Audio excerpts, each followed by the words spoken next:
اخبارك ايه يا عزيزي عزيزي؟ ايه اللي حصل ده؟ تعادل 2-2.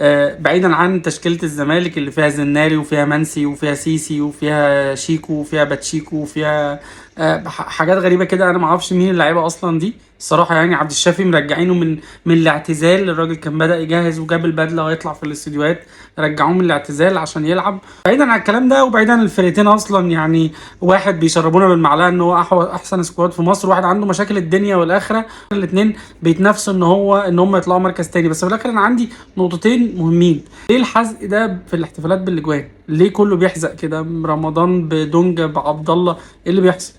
ما انتوا عادي مع بعض والدنيا حلوه وسيف فاروق جعفر بيروح ويوسف اسامه نبيه بيروح يا جدعان، واحد لا في قلبك يا لمبي. ده انتوا سارقين قاتلين شاربين نايمين مع بعض ولا بيصونوا اللقمه الحرام. بيتكلم. والناحيه التانيه كانوا بيسيبوا عمر جابر ودونجا اصلا كان بيلعب في ايه؟ ليه ده؟ ورمضان انت عايز إيه رمضان؟ مش فاهمك يعني. بس عامة الطموح لسه فيه، يعني ربنا يهدي. الحاجة التانية، محمود علاء محافظ على عوايده بصراحة. يعني الراجل اسيستاته مكملة ومستمرة. ما اعرفش، بالتوفيق للفريقين في الاخر الاتنين هيضربوا بعض على المركز التاني. فريق ما عندوش طموح، مقتول الطموح اصلا. والفريق التاني عنده مشاكل كتيرة، هو بيحاول على الاقل عنده شوية حاجات يقدر يعملها. يلا نتمنى للاتنين ان شاء الله الخسارة في اللي جاي، ونشوف اللي جاي يحصل فيه ايه. يلا.